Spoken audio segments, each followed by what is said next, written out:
of assuming this symbolic position as speaker today.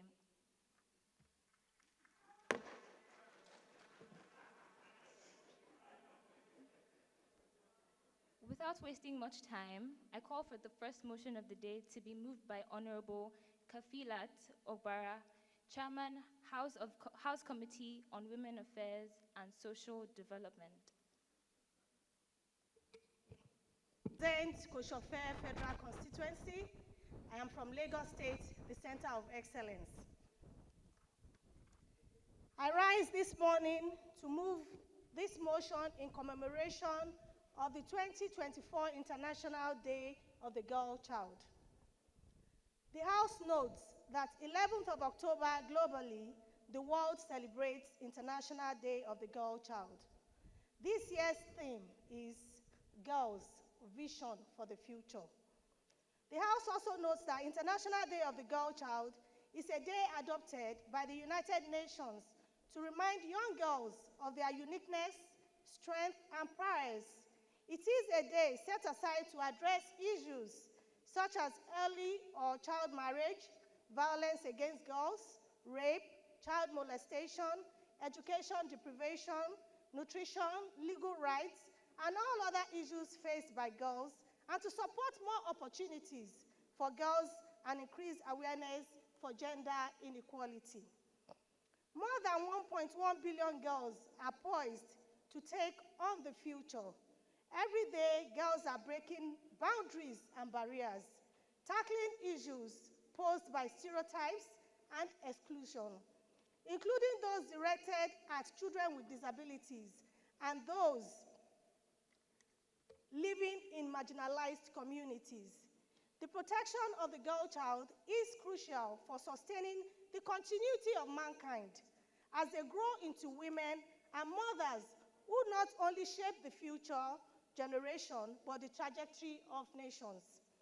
The House is aware that gender discrimination is a global phenomenon that engulfed many nations of the world due to patriarchy and cultural stereotypes. While other nations have made giant strides in closing the gender gap, Nigeria is still grappling with these issues, starting from access to education, healthcare, and access to basic amenities.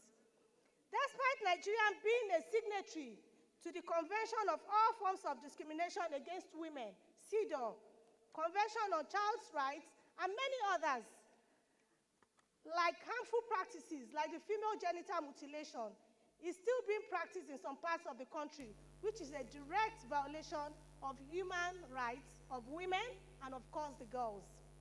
The House is informed that recent analysis shows that girls are not only courageous in the face of crisis, but hopeful for the future.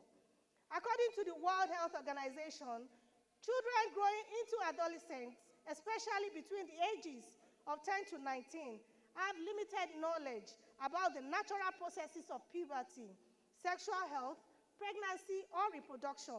This period of their lives is a period of rapid development of knowledge and skills, learning to manage emotions, relationships, acquire attributes and abilities that will necessarily be necessary for them to enjoy adolescent years and assuming adult roles. When they are sexually abused at this sensitive season of their lives, it affects their growth and development and their overall well-being, leading them to becoming dysfunctional adults in some instances due to psychological and mental trauma. The House is worried about this disheartening high number of out-of-school girls engaged in drug abuse as well. Current data indicates that Nigeria has an estimated 10.5 million girls that are out of school who are also users of hard drugs.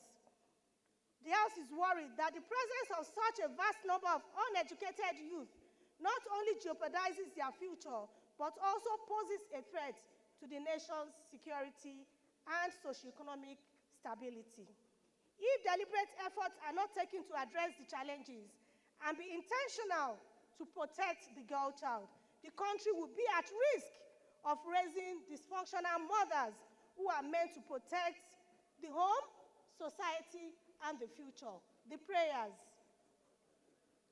The House resolves That we urge the National Drug Law Enforcement Agency and National Orientation Agency, alongside other stakeholders, to collaborate with schools, community organizations, religious institutions to educate the public on drug abuse dangers and promote drug-free lifestyle to make provision for rehabilitation.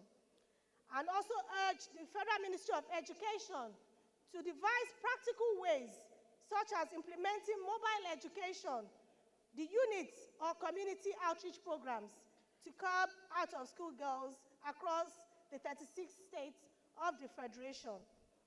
That the National Assembly to see to the amendment of the Child Rights Act to provide protection for sexually abused children and provide necessary legislative support in terms of budgetary approvals to the concerned ministries in this regard, and also see to the domestication of the Child Rights Act throughout the nation through the Conference of Speakers. That the leadership of the House to ensure the swift passage of bills that seek to protect women and girls, like the Gender and Equal Opportunities Bill. That we mandate the Committee on Women Affairs and Social Development, Basic Education and Services to engage the NDLEA, Ministry of Education, NOA, and other stakeholders by organizing workshops, creating awareness campaigns, and monitoring progress to ensure compliance. I so move, Madam Speaker. Thank you. So I hereby ask for any seconder. Madam Speaker, my name is Akitunde Rotimi Jr. I represent the good people of Ekiti North 1 Federal Constituency, which comprises Ikole and Oye local governments. I'm honored to stand to second this motion. I have two daughters who I believe are very inspired by the Right Honorable Speaker today. I rise to second the motion. Thank you very much.